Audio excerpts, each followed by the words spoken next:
Ok, buenos días nuevamente para todos y bienvenidos a esta sesión. Muchas gracias por su asistencia y su paciencia.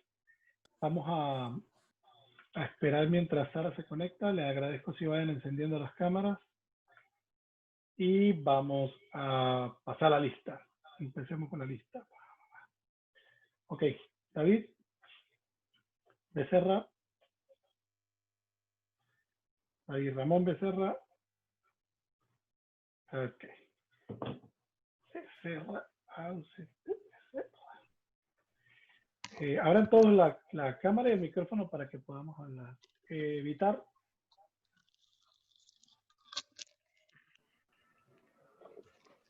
Vitar, profe, lo que pasa es que nosotros tenemos una hora. La sigo leyendo y salió un momento. Ok, tenemos una hora. Sí, tenemos una hora, Gabriela, así que conéctese. Mientras, la ponemos aquí en asistente. Ok, Vanessa. Blanco. Vanessa, diga presente. Presente. Hable por teléfono, diga presente. Amy. Ahora los micrófonos, si no van a quedar inasistentes, ¿ok? Presente. Daniela.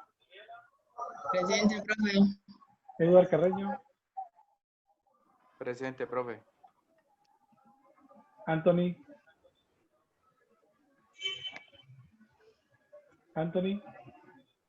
Carvajal. Miguel. Presente, profe. Carol.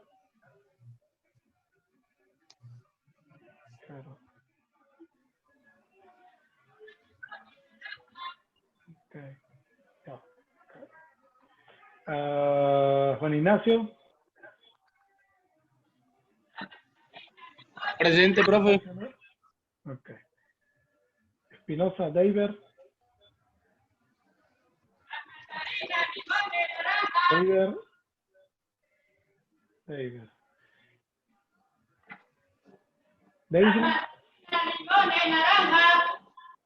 David, ¿quién está Presente, viendo profe. naranja de limón? Aquí.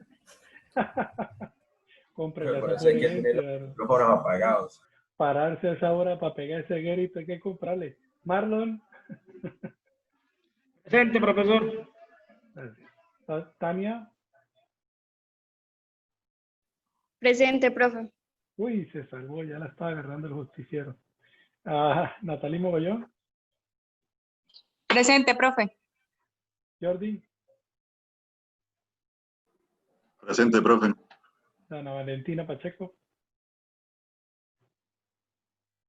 Dana.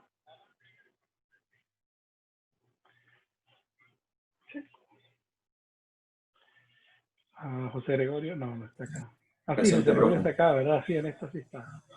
Y Salomé. Salomé a la una. Salomé. Ok. Listo. Repito, a ver. Briseño, Vitar, Becerra, Carol, David, Pacheco, Salomé. Ok. Entonces empezamos. Ya pasamos la lista, como es una sola hora. Entonces arrancaremos solo con los que están. Bueno, buenos días. Bienvenida Sara, que ya está en línea.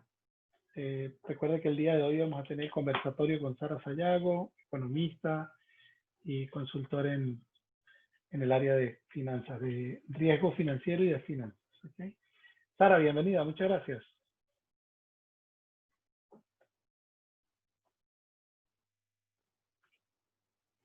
Sara, no se Tiene el escucha. micrófono apagado.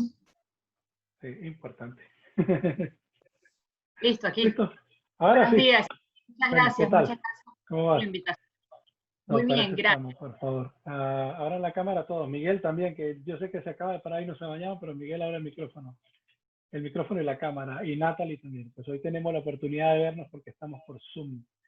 Eso no es una ventaja de todas las clases porque Teams pues no permite que nos veamos todos. Muy bien, David apareció. Debe ya ha estado inasistente y te has conectado como de las 8 de la mañana, creo yo. Bueno, pero ya está. No, bueno, listo. Vamos a hablar hoy, vamos a aprovechar que esté Sara acá y vamos a hablar del sistema monetario internacional y cómo hoy día estamos en plena transición hacia un sistema financiero global y vamos a enfocar el tema del mundo, las relaciones con el mundo, los bloques, cuál es la posición de Estados Unidos, cuál es la posición de Colombia, el bloque este de 6 países del cual tenemos varios días hablando, varias semanas hablando, y la recesión y la salida. Y una de las cosas que me impresionó en las noticias de ayer en la noche en Euronews fue que el presidente entrevistaba al presidente de Ucrania. Y justo estábamos hablando de una conferencia de ayer que al parecer Putin está buscando como los aliados de los países que o que bien antes pertenecieron al bloque soviético o que son vecinos de Rusia, tratando de consolidar una nueva posición hegemónica en Europa, aparte de la Unión Europea. Y el presidente de Ucrania decía ayer que si él fuera el presidente de Bielorrusia, él llamaría elecciones mañana mismo, lo que dicen todos los políticos, ¿no? Llamaría elecciones mañana mismo, se mediría para demostrar con votos y si no, pues entonces se iría. Pero es muy fácil hablar porque es el presidente vecino, no es el mismo. Y él acaba de ganar las elecciones. Y también veíamos semanas atrás como en Polonia ganaba un presidente que se presenta, digamos, al lado empresarial de Polonia.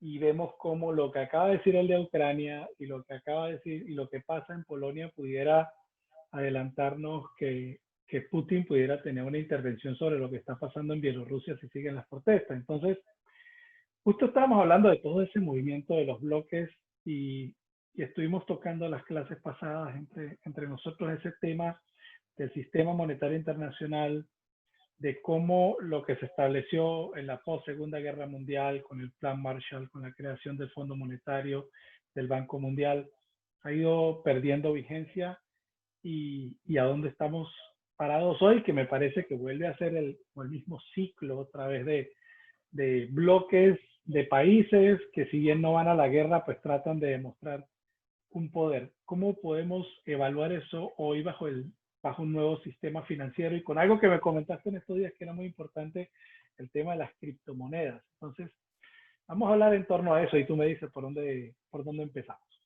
No, fíjate algo, ¿no, Alfonso? Yo creo que el tema de las criptomonedas y ya tocando esta nueva moneda o este nuevo blockchain que está muy en boga y que lo ha venido utilizando muchos países en los últimos años. Es un tema que viene desde el 2009. La primera moneda que fue el Bitcoin se crea en el 2009, ¿no? O sea que ya tenemos un tiempito, unos 11 años que ha venido agarrando un poquito más de fuerza, ¿no? Si bien es cierto que nuestros países en general, el sistema financiero, por decirlo así, sigue siendo el mismo, sigue siendo un banco central, un banco de la República, que es el encargado, obviamente, con cada instituto monetario de imprimir las monedas que se necesitan en el país, ¿no? Dependiendo, tú sabes, ¿no? Oferta, demanda, y allí se llega a un precio en común de la moneda, ¿no? Sin embargo, ¿qué es lo que comentábamos en esa conversación que tuvimos anteriormente en la otra clase, ¿no?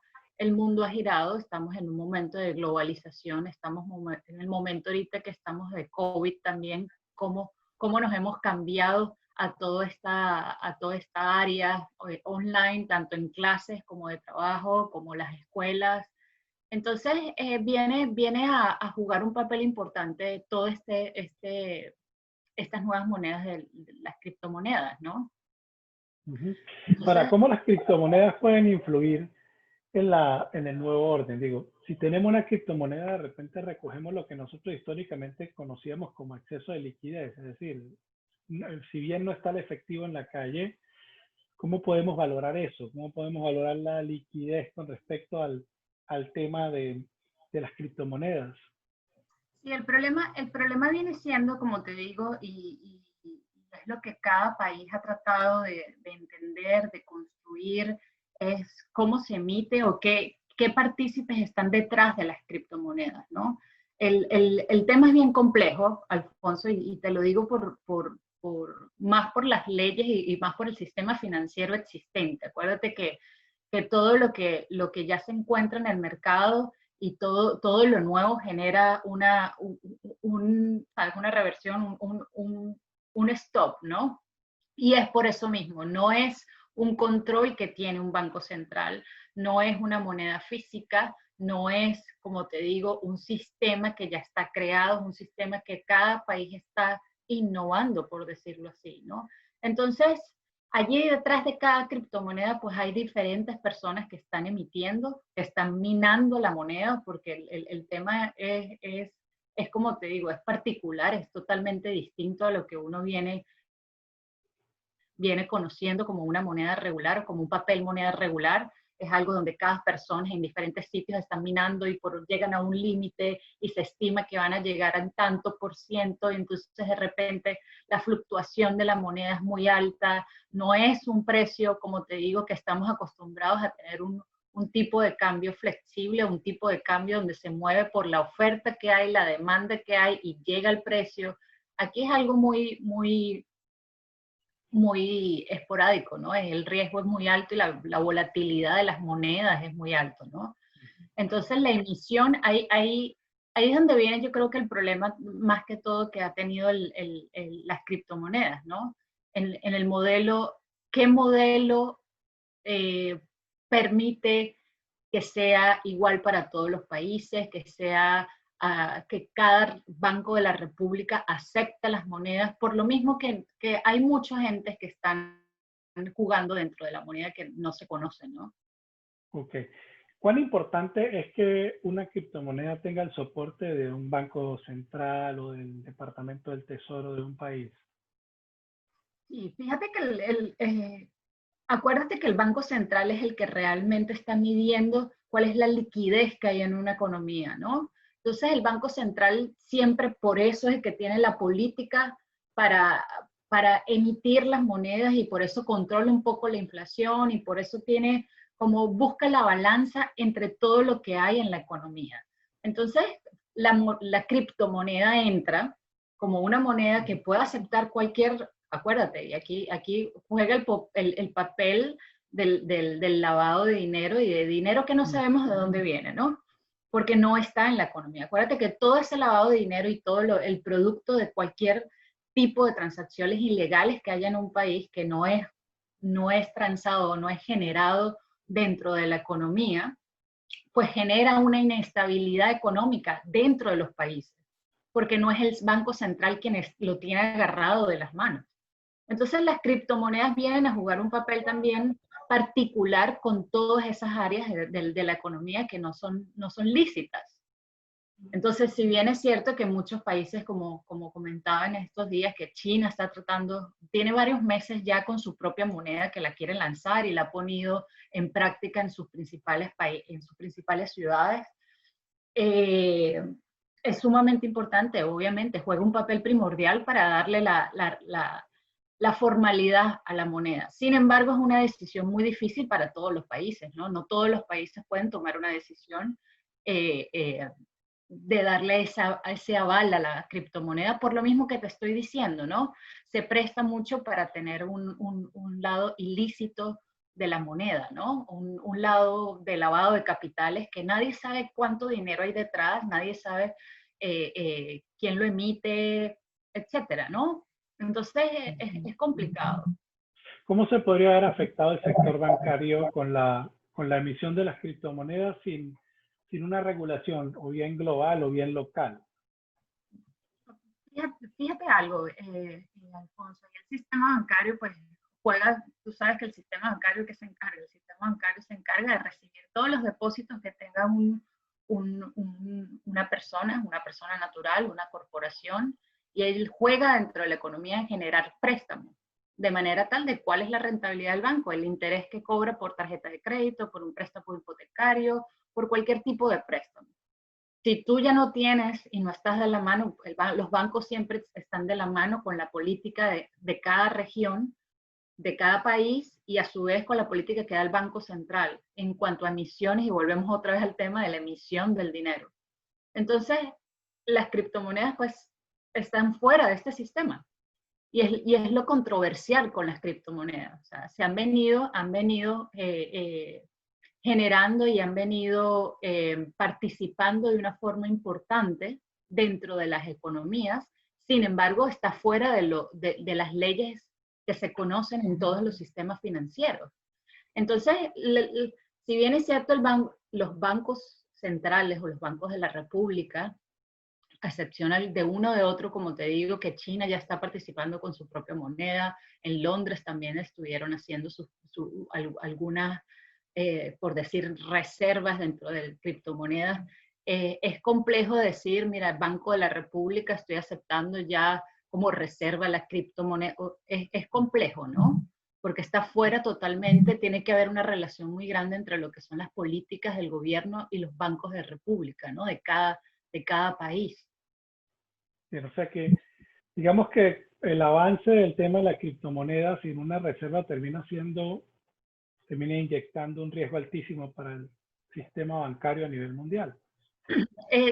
Sí, Alfonso, yo creo que el tema, como yo te decía, ¿no? Durante mucho tiempo, pues yo fui la primera que he estado como, mis respetos con las criptomonedas no vienen de lo que uno estudia y de lo que uno conoce como sistema financiero, pero yo creo que hacia allá vamos, ¿no? El tema de todo el blockchain, de todo lo que significa y de toda esta, con el tiempo ha venido, ya existen un número sin fin de criptomonedas, no solamente el Bitcoin ha sido el que inició en el 2009, pero ahorita existe un número sin fin de criptomonedas. Y el tema vino para quedarse, ¿no? Fíjate que ya países como China, y vuelvo y lo repito, porque ya tú sabes que China ha jugado un papel primordial en toda esta situación del COVID y en todas las políticas económicas, etcétera, ya de que China esté haciendo su propia criptomoneda, que el Banco de la República de China lo esté haciendo y que ya esté en prueba en las principales ciudades del país, pues deja mucho para pensar, ¿no? Digamos que ese sería como el primer paso para establecer un nuevo sistema financiero internacional, el nuevo sistema monetario internacional, digamos con la condición de quitarle fuerza al Banco Mundial, al Fondo Monetario, mientras pasa este proceso de negociación pues, en el que estamos. Sí, viene controversial, ¿no, Alfonso? Viene, como te digo, a ir contra el Fondo Monetario Internacional, Banco Mundial, o sea, ir contra las políticas. Yo creo que el éxito que ha tenido también el tema de las criptomonedas es la facilidad para transar. Es sin necesidad de tener un costo entre transacciones. Tú sabes que si hacemos transferencias desde Colombia para Europa, para euros, para Brasil, para cualquier otro tipo de manera, pues hay un fee importante que cobra el banco. Entonces, y duras 4 días para que los fondos salgan desde Bogotá, en fin, y tienes que llamar al banco y la recepción se dura 3. Entonces, aquí tú sencillamente lo estás haciendo desde tu celular y transfieres desde tu wallet de un sitio a otro y ya lo hiciste, ¿no? Entonces, te estás quitando también de que a veces la banca de por sí para abrir una cuenta de ahorros, una cuenta corriente, pues necesitas una serie de recaudos, ¿no? Y necesitas, pues obviamente, y los bancos lo exigen porque es la ley, el banco que está supervisando a todas las entidades financieras en cada país, pues exigen de que las personas presenten diferentes cosas, que presenten la cédula de estado financiero, recomendaciones, etcétera, ¿no? Y aquí no, Okay. aquí sencillamente cualquier persona puede tener acceso a una criptomoneda y cualquier persona se la transfiere y es decir, le quitas parte o la mayoría de los problemas que da el sistema bancario para dar acceso a las monedas, ¿no? Es que al menos llevamos al mínimo 120 años de conocer este sistema tal cual como está, con bancos muy importantes alrededor del mundo, en el año, a partir del año 2000, en lo que va de este siglo, la importancia que tienen los bancos universales, digo bancos universales no en el ejercicio de universalidad del banco, sino cómo se ha globalizado el tema bancario, como el segundo descubrimiento de América cuando viene el BBVA y el Santander a toda Sudamérica, y ahora cómo esta esta nueva conquista de territorios a través de los bancos pierde fuerza porque, nada, pues vamos a la criptomoneda y todo aquello se derrumba. O sea que de un momento a otro no solamente el COVID hizo que hiciéramos una migración forzada de los bancos hacia la banca virtual, sino que ahora, además de la banca virtual, la banca como banca pierde vigencia si tenemos la criptomoneda. Lo que tú dices es cierto, es un problema tremendo cuando yo tengo que pagar proveedores o cuando yo tengo que hacer una transferencia a Colombia a mi cuenta, yo tengo que meterme en la página de Western Union, hacer la transferencia al banco, me cobra Western, me cobra el banco, demoran 2 días, 3 días, me cobran más si quiero que lo haga de inmediato. Con las criptomonedas pues puedo tener todo a la mano de una vez. O sea que digamos que si buscamos el camino corto, la salida es con las criptomonedas. Sin embargo, ahí juega el papel que te estoy diciendo de la volatilidad de la moneda. Porque es que no hay un ente que uno conozca que esté regularizando esa volatilidad. Es una moneda que sencillamente puede fluctuar increíble. O sea, en el 2000, ya te voy a decir, creo que fueron hace 3 años, el Bitcoin llegó a 19.800. Hoy en día se encuentra en 11.500. ¿Y qué es 19.800 y qué es 11.500? Dólares. No lo sabemos. Es decir, Okay. dólares. Con respecto al dólar. Con respecto al dólar. Entonces, imagínate, y como te digo, la última semana, a raíz de todo, es muy volátil y va en función a todas estas noticias. Obviamente, mientras más aceptación tengan los bancos de república en cada país, pues los precios van subiendo, ¿no? Porque ya significa que el país quiere transar con las criptomonedas. Entonces, luego de la aceptación que tuvo o de todas estas noticias que ha tenido China últimamente con esta creación de esta nueva moneda, el Bitcoin y todas las monedas, por ende las criptomonedas, pues tuvieron un aumento importante, ¿no? Un aumento importante que no se veía, pasaron los $11.000, que no se veía desde hace un año. Entonces, ese es mi punto. Por un lado tenemos todas las ventajas de transacciones, que nos quitan los problemas con la banca, que nos quitan los problemas de abrir una cuenta bancaria, pero por el otro lado tenemos una moneda muy volátil, ¿no? Que al final podemos tener, como te digo, un precio de un Bitcoin en los 11.600, pero al igual el día de mañana pueden entrar otras personas que no sabemos quiénes son y disminuir el precio a $5.000 por Bitcoin, ¿no? Ya. Entonces, que es particular. Antes del COVID, yo veía muchos actores y, digamos, como íconos sociales diciendo que estaban comprando criptomonedas, que estaban invirtiendo en criptomonedas. Y al parecer no lograron capturar la atención lo suficiente, razón por la cual nos llevan a la crisis que estamos ahora, que hemos insistido en repetidas oportunidades, que es una crisis creada y que todavía hay una lucha allí entre, digamos, en temas coyunturales como las elecciones acá, las elecciones en Europa y todo el movimiento que hay en torno al tema del COVID. Es decir, hay países que están en crisis, que son los que en algún momento se llamaban países emergentes. Están los países del primer mundo que, si bien tienen la crisis, están como mostrando a través de los medios de comunicación que de alguna manera están teniendo controles. Y entonces tenemos los grandes bloques ahora nuevamente. Está nuevamente Estados Unidos como un bloque, está el Reino Unido como un bloque separado desde hace año y medio de la Unión Europea, que en parte pudiera ser esta una de las razones. Está la Unión Europea con otro bloque que detrás de él, quien pone la cara al final es Alemania, Angela Merkel. Está el bloque de Rusia, está el bloque de Asia, que lo representa China, y están los indios detrás de todo esto, porque la gente de la India pues tiene una participación importante en mano de obra y en población a nivel mundial. Ahora, dentro de este movimiento, acá Estados Unidos, pues, cada día las noticias son más en favor de elegir a Trump. Digamos que la política, los programas que está planteando la oposición, que son los demócratas, es una cosa más de calificar a Trump que de presentar un programa de gobierno. Eso nosotros ya lo vivimos en Latinoamérica, en Sudamérica, y especialmente en todo este bloque de Colombia, Venezuela, Argentina, Brasil, el cómo llegar a la presidencia con la descalificación y el voto castigo, cosa que yo no creo que vaya a funcionar. Pero bueno, en México funcionó el voto castigo también. El bloque del Reino Unido está muy claro en para dónde van desde que salieron de la Unión Europea. De hecho, los ciudadanos estaban de acuerdo con la salida. Y bueno, eso también generó por ahí una dinámica, pero una vez que el Reino Unido sale de la Unión Europea, el principal socio que agarra termina siendo Estados Unidos.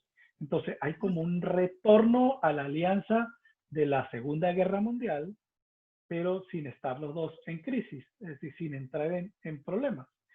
Luego Alemania es quien asume nuevamente el rol en la Unión Europea. Digamos que Alemania sigue cargando como la mochila de lo que pasó durante la Segunda Guerra Mundial y termina siendo como un responsable social de lo que siguen vendiendo, lo que pasó en realidad, pero lo que sigue reforzando los medios de comunicación. Y frente a eso, pues está Angela Merkel. Y tenemos a China, que si bien usted puede negociar con los otros países del sudeste asiático, pues China es la gran potencia y bueno, y la India que está allí como en paz con todos, pero buscando tener un protagonismo, ¿no? Y fíjate un aspecto importante de todo lo que conversamos con respecto al sistema monetario, ¿no?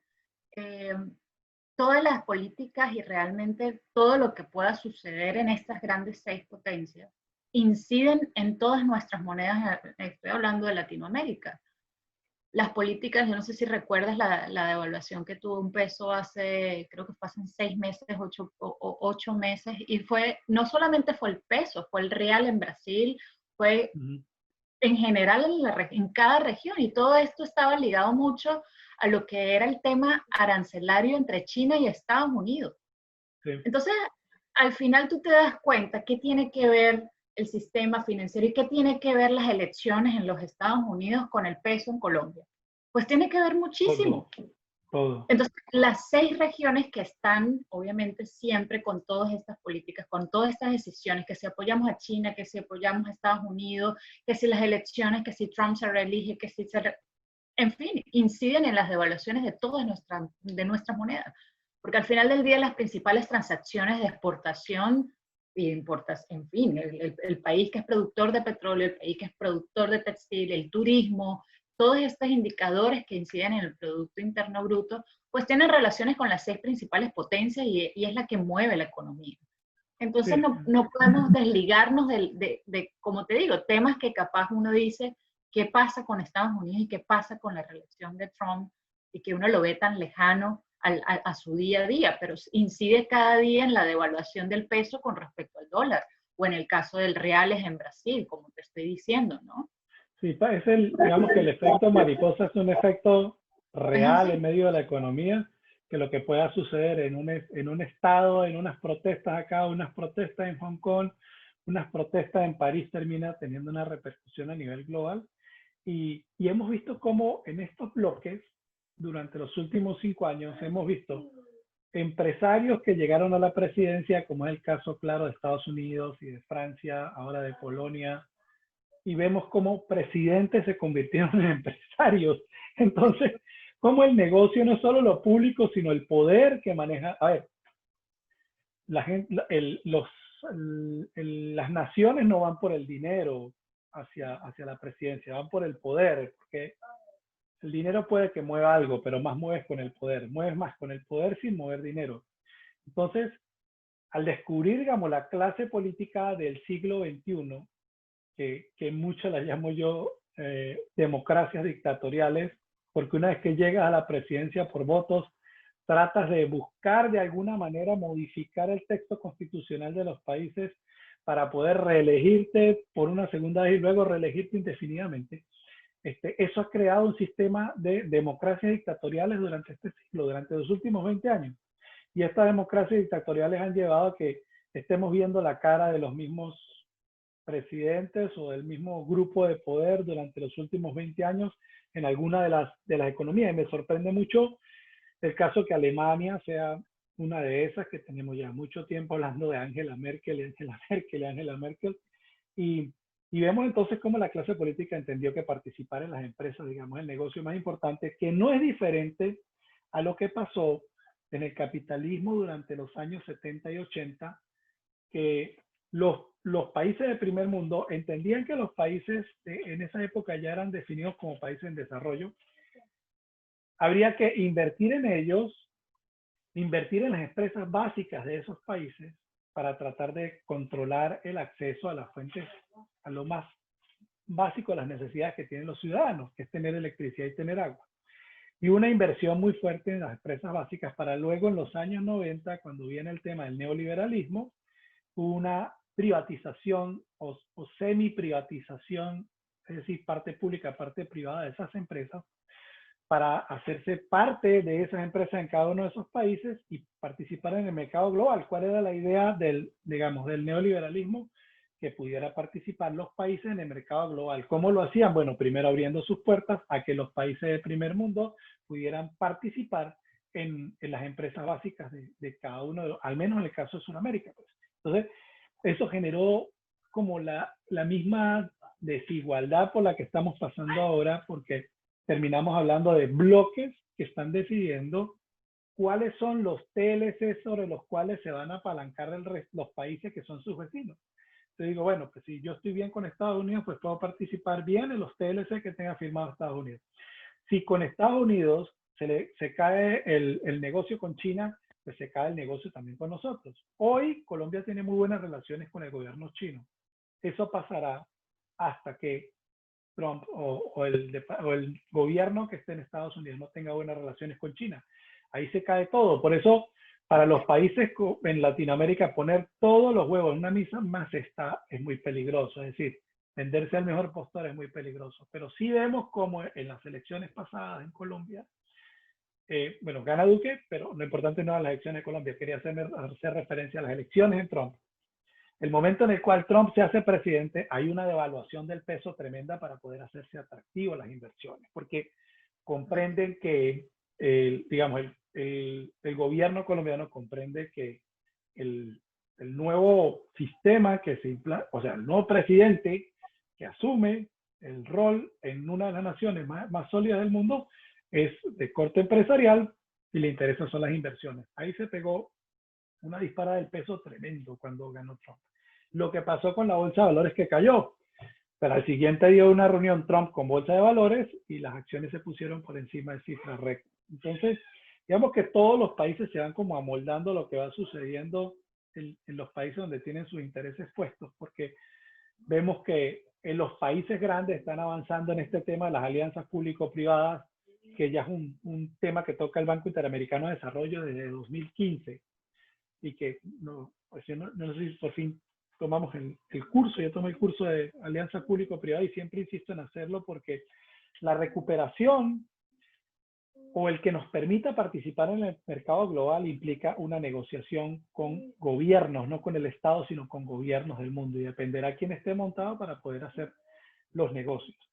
Entonces, esta transición de presidentes a empresarios es un tema que llama la atención y que yo creo que nos puso a hablar ahora de cuál es el nuevo orden mundial. Y fíjate la diferencia entre nuestra reunión de ayer, ¿fue la reunión o hace 2 días? Fue hace 2 días. Creo que. Hace 2 días.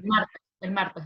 La diferencia, o sea, cuán volátil está la situación financiera, que el martes hablábamos así como, o yo hablaba aleatoriamente del tema de las criptomonedas y el nuevo orden mundial y de, bueno, cuál iba a ser la moneda de referencia, y 2 días después, con lo que acaba de suceder, digamos, con lo que sucede en Ucrania, con lo que sucede con Lukashenko en Bielorrusia, entonces empiezas a ver otra dinámica en 2 días y te das cuenta, bueno, pues cómo las criptomonedas pueden llegar a ser el nuevo sistema financiero internacional por todas estas ventajas que tiene de cero costo, de cero fees, de cero recargos y en definitiva porque puede hacer un pago inmediato.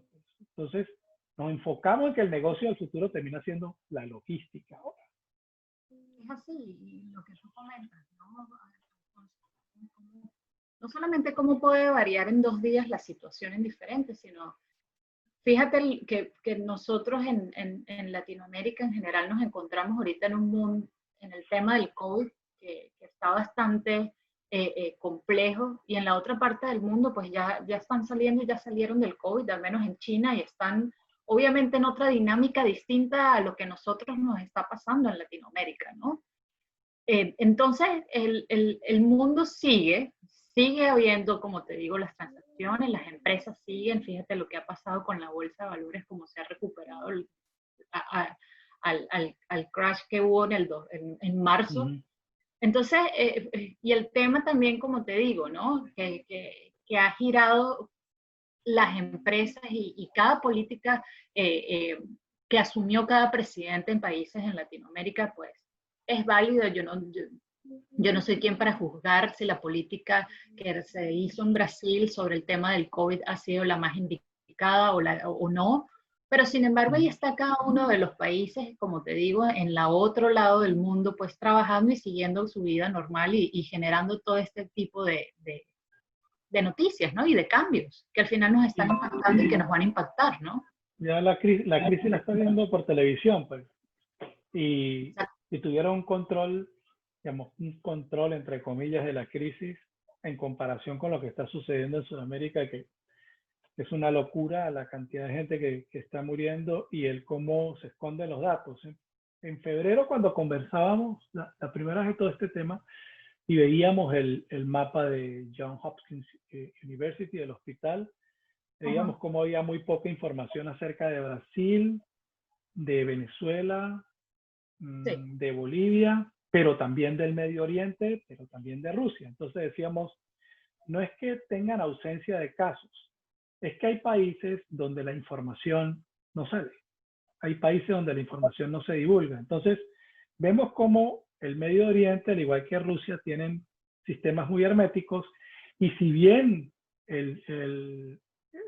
digamos, cayó el sistema socialista de la Unión Soviética, creo que el imaginario social mantiene todavía la rigidez en la información del bloque socialista, del antiguo bloque socialista. Y cómo es tan difícil borrar de la gente el imaginario social de 150 años no de un régimen, sino de un sistema que funcionaba para un bloque de países y que a pesar que ahora son democráticos porque eligen sus presidentes, en el imaginario sigue aquello de tenerle temor a la autoridad y todos esos temas, ¿no? Entonces, creo que estamos repitiendo, estamos en un ciclo nuevamente, pero en un ciclo que parece más los fractales que plantea Lorenz, que son como unas mariposas y luego otras alas y otras alas, que se va haciendo como más grande la mariposa. Es decir, es el mismo comportamiento, pero con condiciones que en algo han variado, pero que se terminan resolviendo con las mismas decisiones, con los mismos planes. Es decir, siempre hemos pasado por un sistema financiero nuevo, por un sistema internacional nuevo, pero que las causas que nos han llevado a estos nuevos sistemas han sido quizás las mismas. En este momento no hablamos de guerra como pasó en la Segunda Guerra Mundial, pero sí podemos hablar de un tema bacteriológico que parece una guerra y es mundial porque termina afectándonos a todos. Además, terminó afectando a países que durante la Segunda Guerra Mundial fueron proveedores de los países del primer mundo y que tuvieron un crecimiento económico importante. Entonces, hablar hoy de esto es hablar de la teoría de la dependencia nuevamente, de hablar de los países de centro-periferia, de hablar porque hay países que logran resolver lo del COVID más rápido que otros, que los otros tienen sistemas de salud más vulnerables, menos preparados, ¿no? Y esta sí que funcionó. O sea, si bien no funcionó la del ébola, esta sí funcionó. Por eso lo que tú dices, ¿no, Alfonso? Y fíjate, es decir, no quiero que mi comentario suene irresponsable al decir, como tú estás diciendo, que el COVID ha sido como una nueva guerra bacteriológica creada para un fin, ¿no? Pero sin embargo, nos queda la duda, ¿no? Y como te digo, no quiero ser irresponsable a decir esto, capaz sí, fue el murciélago y fue la tesis de China, y etcétera, pero estamos el mundo giró, o sea, ya las guerras anteriormente, como se conocieron en la Primera, Segunda Guerra Mundial, no van a ser las mismas, capaz hoy en día estamos enfrente a una guerra bacteriológica, estamos enfrente a muchas cosas que, como te digo, el mundo ha girado, es igual como estamos ahorita enfrente a la globalización y enfrente, volvemos otra vez al tema financiero, las criptomonedas, o sea, ya las cosas vienen cambiando, ¿no? Entonces, es particular, como te digo, ¿no? Sí, es importante pues hacia dónde vamos, porque en la lectura de esto, de los ciclos que ocurren bajo las mismas causas, pero que, bueno, tiene diferentes consecuencias, pero que corresponde a patrones de comportamiento, digamos, como la Primera y la Segunda Guerra Mundial, pues era entre países que luego sumaron aliados, que luego hubo ganadores y perdedores, y que eso ayudó a establecer el sistema monetario internacional con la creación del Banco Mundial y Fondo Monetario Internacional. Pero luego, cuando ya han avanzado los años 60, entonces el intento de llegar a Vietnam, que fue por patrocinio de muchas empresas privadas que necesitaban llegar a ese mercado por el volumen de mercado que representaba. Luego en los años 70, entonces se apuesta más al tema de Irak y las ojivas nucleares de la Guerra Fría. Luego cuando ya se enfría la Guerra Fría, entonces empieza la guerra asimétrica, que ya no es contra países, sino contra grupos irregulares. En eso entra Colombia a jugar un rol muy importante con el tema de cómo considerar la guerrilla como una guerra irregular, y termina siendo, para quienes manejan, para los señores de la guerra, termina siendo un tremendo experimento, porque se financia el Plan Colombia, se sostiene el Plan Colombia, y luego vemos cómo, a semejanza del Plan Colombia, se desarrollan las guerras asimétricas contra los grupos como Al-Qaeda, luego ISIS, ¿sí? Que ahora son enemigos puntuales en regiones de frontera, casualmente son regiones de frontera en países como Pakistán, ¿no? Y bueno, y que ellos son los que están, o Siria, y ellos son los que están desestabilizando los gobiernos. Cuando esto ya no funciona, porque ya toman Osama Bin Laden, ya ISIS entonces está bajo control, vienen entonces una serie de protestas en la calle de alguna manera contra el sistema democrático que venimos viendo los últimos 60, 70 años. Entonces ves protestas de los chalecos amarillos, protestas en Brasil, protestas en Colombia, protestas en Estados Unidos, protestas en Rusia, protestas hoy en Bielorrusia, las protestas en Hong Kong. Entonces, bueno, ¿cómo recogemos las protestas y tratamos de estandarizar esto para un nuevo sistema monetario internacional? Bueno, pues entonces que venga el tema bacteriológico que sí afecte a todo el mundo y que no nos ponga a sufrir detrás del noticiero, sino que haya realmente un impacto a nivel global y que alguien sienta que un familiar está en riesgo, y es un tremendo distractor a través de una realidad de la guerra bacteriológica. Ahora, esto nos pone nuevamente en el tema de teoría de la dependencia, es decir, si hay países de centro y de periferia, como lo planteaba Raúl Prebisch y Fernando Enrique Cardoso, quien después fue presidente de Brasil, y Raúl Prebisch y Fernando Enrique Cardoso, que fueron quienes crearon la CEPAL en 1950. Y 70 años después, hablamos del mismo cuento de la teoría de dependencia bajo los países de centro y de periferia. Es decir, los países de centro ya salieron del conflicto. Los países de periferia estamos hundidos en el conflicto y no tenemos una solución clara. Es decir, no hubo oportunidad para crecer, y en realidad hoy nuestros países se están quebrando porque los negocios están cerrados. Totalmente, Alfonso. La realidad es que a la larga de esta pandemia que estamos viviendo, pues los países de Latinoamérica van a ser más dependientes de estas grandes potencias en general. Entonces estás creando una crisis, obviamente por la pandemia, y al final el resultado va a ser una dependencia aún mayor de la que ya teníamos de las grandes potencias para diferentes cosas. Si bien es cierto que cada país ha estado construyendo o tratando de participar en la construcción de esta nueva vacuna, etcétera, pero eran las noticias que salieron en estos días de cuáles van a ser los primeros países que van a tener la vacuna. ¿Y por qué los primeros países, aquellos países con más dinero, son los que primero van a tener el acceso a la vacuna? Entonces ahí viene un intercambio, y lo veremos el próximo año, de muchas cosas, ¿no? De muchas alianzas, obviamente, con Latinoamérica, porque al final y al cabo Latinoamérica es un país muy rico en diferentes minerales, en diferentes... necesitan de Latinoamérica, obviamente, una población muy importante, y al final, como te digo, son países que juegan un rol muy importante mundialmente, ¿no?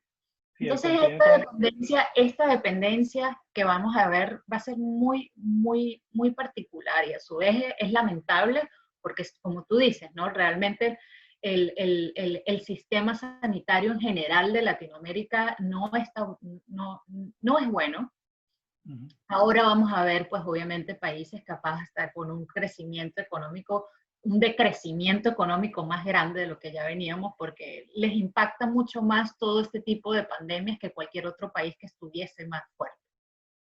Entonces, el resultado va a ser, como te digo, una dependencia más grande de Estados Unidos, de Europa en general, ¿no?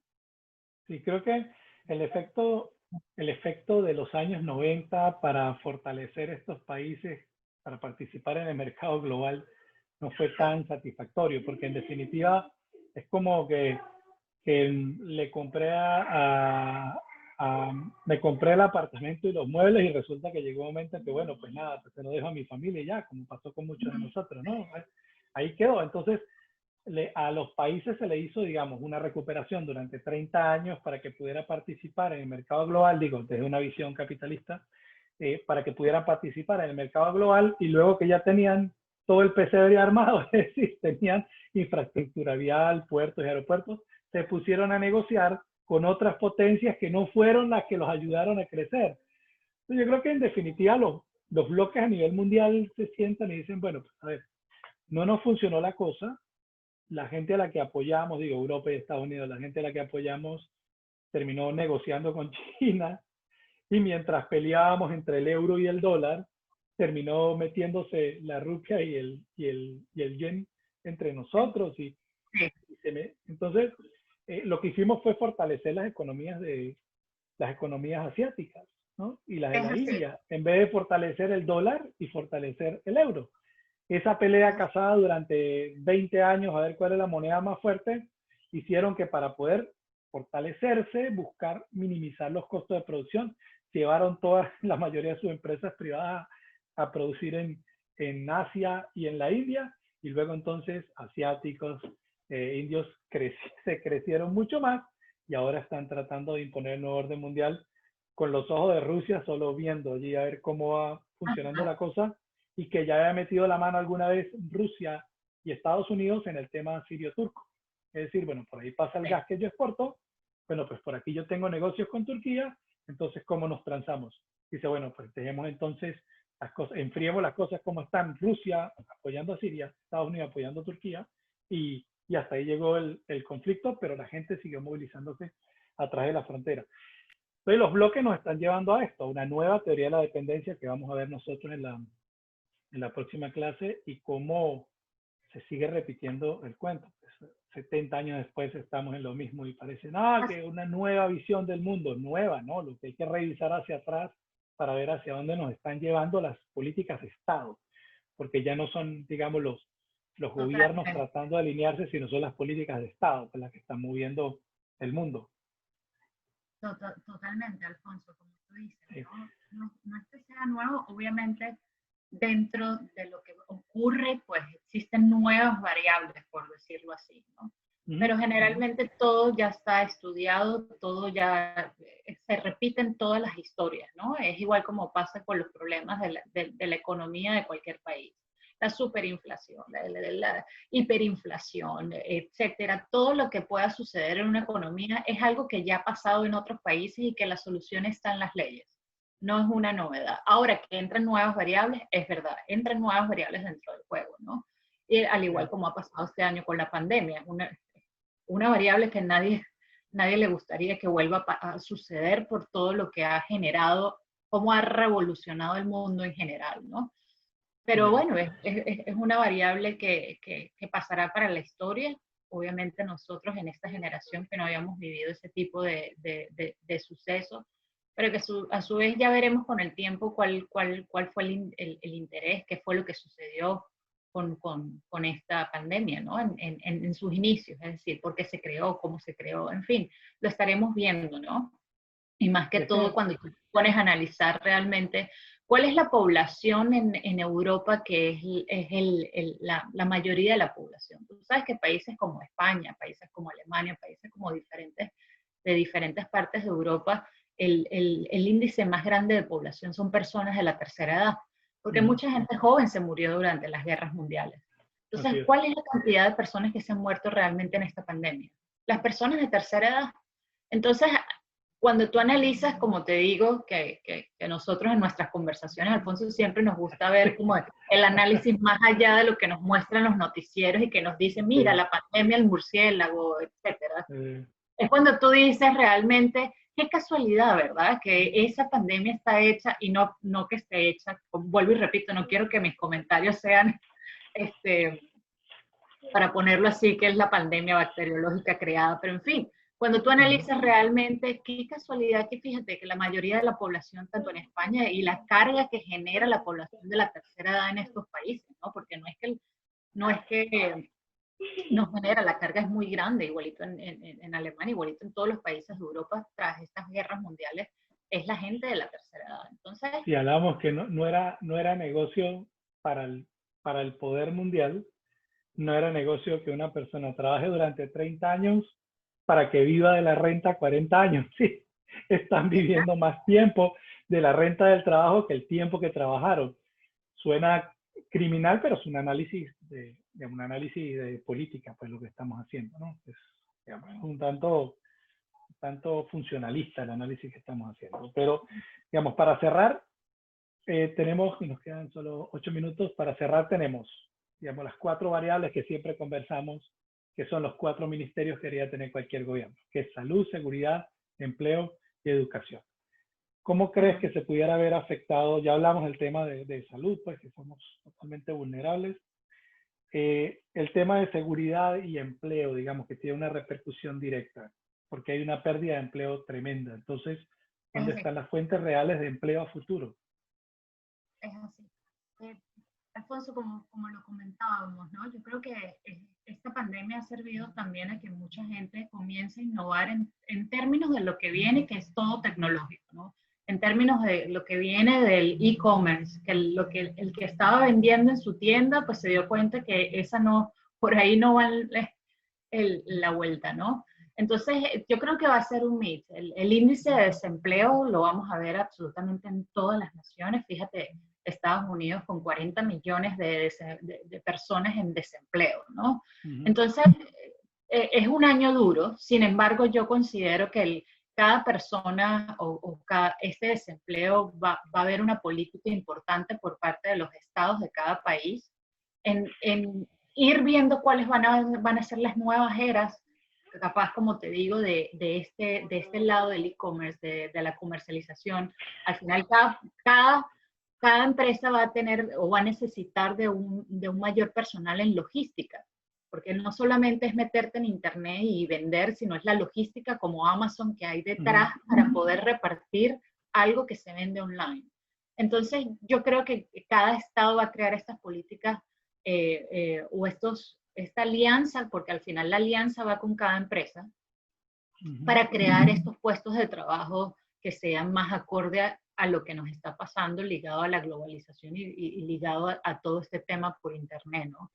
Entonces, el tema de seguridad, bueno, el tema de seguridad, tú sabes, ¿no? Cuando hay desempleo, hay hambre. Cuando hay hambre, comienzan a haber las crisis en los países de diferentes formas, ¿no? De ya tomar un supermercado y en fin, hacer un delito, un saqueo, etcétera, ¿no? Entonces, yo creo que el tema es complejo. El tema también viene aliado con lo que es el Fondo Monetario Internacional, porque al final cada país tiene una deuda muy importante con el Fondo Monetario Internacional y que aquí tiene que venir una alianza global en muchos aspectos, ¿no? Entonces, yo creo que este año, ya este año lo que nos quedan son 4 meses, pero las reales situaciones lo vamos a ver el próximo año, ¿no? Perfecto. Sara, muchas gracias por estar con nosotros y que no te agarre el huracán allá en Houston. No, ya se fue hacia Luisiana. Sí, no ya es río formal, ¿no? Es que es complicado. Sí, hay un amigo por allá. Hay un amigo que vive en Baton Rouge, en Luisiana, y anda, pero con la madera en la ventana. Y lo que pasa es que luego sube para acá, pero acá pasa como tornado. Pues entonces, si allá suenan las alarmas, luego van a sonar acá, hay que salir corriendo al refugio. Y el año pasado ocurrió con un tornado que pasó cerquita de la universidad y tenía de ancho 2 kilómetros nomás. Entonces, y fue levantando todo. Pero eso es parte de la dinámica que pasa acá en Estados Unidos también con el tema de la economía y por qué las casas son entre comillas de cartón, ¿no? Que se ve muy bonita pero en las películas, pero cuando toca la pared es un tema de construcción totalmente diferente, es un tema adaptativo, ¿no? Sara, muchas gracias. Que tengas Muchas feliz gracias semana a ti y por la estamos por acá a la orden. presentación. Y bueno, saludos a todos los muchachos. Muchas gracias, Alfonso. Hasta Vale, luego. gracias. Bueno, gracias a todos por estar acá conectados. Me escriben por favor al privado Briseño, Becerra, Vitar, Carvajal, Carol, Salomé y algo que escribí que no sé qué letras puse, pero me escriben ahí al privado. Daniela estaba quedando dormida durante toda la conferencia. Daniela está acostumbrada más a hablar a que le hablen. No, estaba prestando atención. Estaba Mira qué gran profesor. Sí, profesor. Sí, sí, Hasta sí. por los codos. Yo lo voy escaneando a todos por aquí, lo voy viendo y viendo. Y este se No, conectó, yo este se estaba así desconectó. concentradísima. Uy, Juan, Está- qué pinta. Mire, Miguel estaba Como pegando unos Elena. botezos. Fue y buscó café Miguel porque estaba mordiendo la cámara del computador. Pero bueno, entiendo que la hora también pesa un poco. No, Gabriela profesor, llegó tarde y se interesante. conectó de una a Vitar. Pero bueno, pero está bien. A Marlon lo agarré mandando mensajes de texto. Lo capturé. Pero bueno. Pero no, muchas gracias por estar ahí pendiente. Creo que el tema creo que concentramos bastante de lo que hablamos en el tema de las criptomonedas, que era un tema que quedaba allí como en deuda, ¿no? Me gustó invitarla a ella por eso, porque digamos es gente más joven que estuvo muchos años en el sistema bancario, que es consultora del sistema financiero y que maneja su información. Pues entonces, cuando de los profesores ya llegamos al límite de respuestas, entonces buscamos a un experto que nos apoye para poder desarrollar estas respuestas. Y especialmente yo espero que haya quedado bien claras las dudas para David, que fue uno de los primeros que preguntó hace como 3 semanas atrás acerca de las criptomonedas. Y fue el único Sí, que se profe. mantuvo ahí despierto. El único que Sí, se sí, mantuvo algunos temas sí ya lo sabía lo que decía la Sí, señorita. bien. No, ese es Pero bien eso muy interesante. interesante. Este es el futuro, profe. Sí, entonces, de esto, de la conferencia, pues saldrá una de las preguntas del examen también. Lo del examen yo creo que la materia que hemos visto es suficiente porque nos queda la próxima semana para reunirnos a estudiar juntos, a organizar el material en la primera clase y hacer el círculo de estudio en la segunda clase. Y la semana siguiente ya empiezan los exámenes, que creo que es, creo que es 7 y 8, esa semana del 7 de septiembre. Entonces vayan fijando la fecha para que podamos presentar el examen durante la primera semana. ¿Ok? Fijen la fecha ustedes. Creo que eso es 8, 9, 9 y 10, algo así. Pero cuadren la fecha para que la próxima semana nos dediquemos a organizar el material y a estudiar juntos. Y la siguiente semana entonces presentemos el examen. ¿Ok? Entonces cerramos con lo que vimos del sistema monetario, Listo, profe. actual. Y ya sabemos que una de las preguntas de la película, la otra pregunta va a ser del libro y otra pregunta es de la conferencia. Y conversaremos acerca de cuáles son las otras 2 preguntas que van para el examen. No es que yo le diga qué va a salir en las preguntas, pero sí el tema y en qué contexto lo vamos a hablar. Recuerda que el examen no es de preguntas-respuestas, es de análisis. Dígame. Profe, respecto a lo del libro, las preguntas son con el capítulo de cada uno. Sí, porque Oye. resulta que las preguntas son la aplicación de lo que usted leyó en el capítulo a una situación real que esté ocurriendo. Entonces, eso es lo interesante del tema. Fíjate que hablamos mucho de lo que ocurría antes y cómo lo que ocurría antes se puede aplicar ahora.